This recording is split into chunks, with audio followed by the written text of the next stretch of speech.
Right, so we are shooting a scene tonight with Flynn, Tommy, and Caitlin.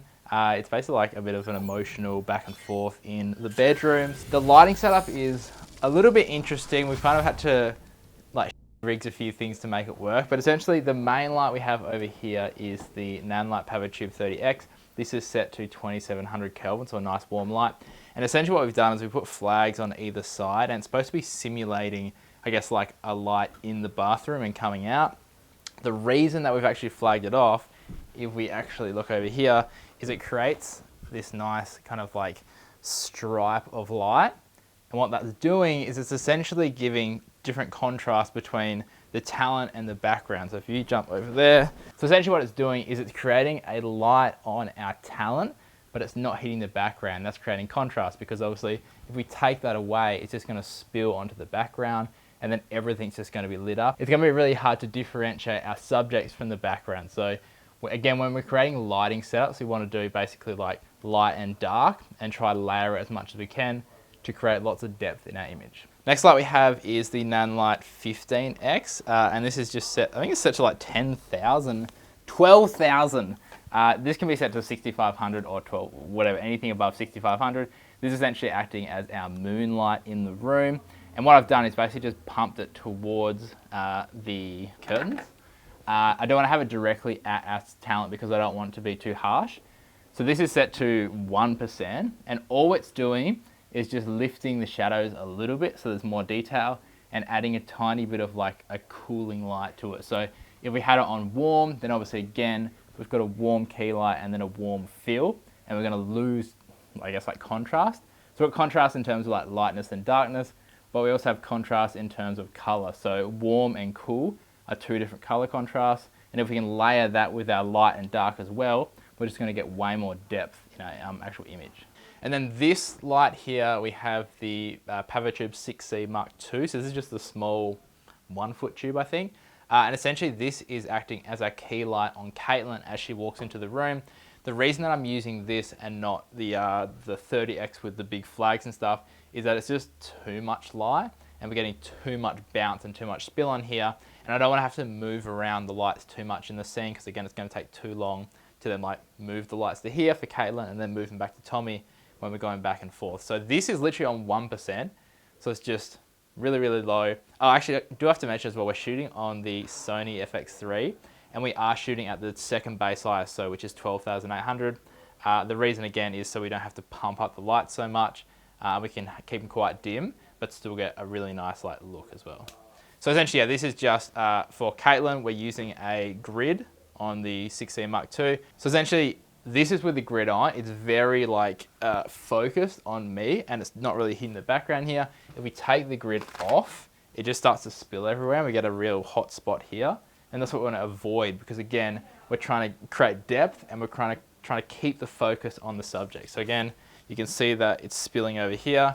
Once I put this grid back on, what it's basically doing is controlling the light and focusing it to where we want it to go. So spill is no longer here, but I'm still getting the light on the subject as they're in the frame here.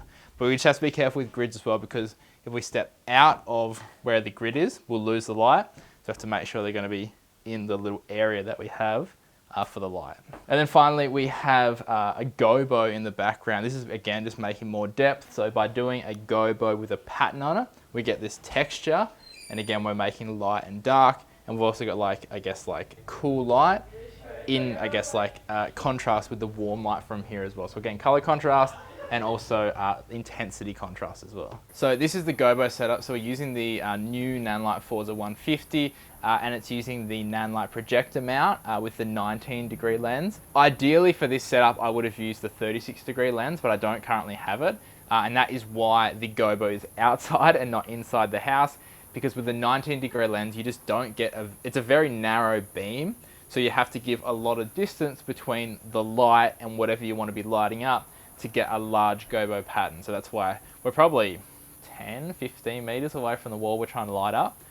So if we had the 36-degree lens, we would have been at probably half that distance and got the same amount of spread. But essentially, we've got, so we've got a gobo in here, which is essentially just a bit of metal, like a disc, and it's got a pattern on it. and then it kind of goes into the little holder here. And then when we slide it in, so you can see right here up on the wall, it's like, I guess, a circle. And then when we slide this in, we get the pattern. And again, just creating a bit of contrast and depth to an otherwise really, really boring wall. This Forza 150 is on 3% at the moment, so it's basically not doing anything. So yeah, you could probably get away with this with a Forza 60 if you're shooting nighttime stuff. But the good thing with the Forza 150 is that, say we were doing this for a daytime scene and we wanted to add the gobo and a bit of color contrast, we could crank this up to 100% and we could quite easily do it with like a daylight setup, or trying to, I guess, overpower like diffuse sunlight or something if we wanted to as well. All right, and then on the front here we have this is a half CTV, so half color temperature blue. And essentially it's acting, because it's a 5600 Kelvin daylight light, it's acting to make it about a 6500 Kelvin, which is kind of what we're trying to simulate in there with the 15X tubes. Because this isn't a bicolored light, you have to add gels to it. That's actually one of the reasons I love bicolored lights, because you don't have to add gels. But the main benefit, I guess, of not having a bicolored light is that you get a little bit more output. So yeah, that is the lighting setup for this scene. I think it looks pretty good. Yeah, we're about to start shooting and we'll see what it turns out like. Go from there.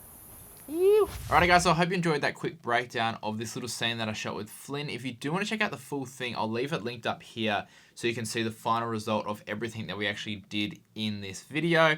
But yeah, I hope it gave you a bit of an insight into kind of like why I use certain lights and why I use certain colors and stuff to make the images that I like to produce. So yeah. Anyway guys, if you did enjoy this one, consider liking and subscribing to the channel. If you want to find out more about any of the products that are actually used in this lighting breakdown, I'll leave them linked down below. Otherwise, stay creative and just be you. Have fun.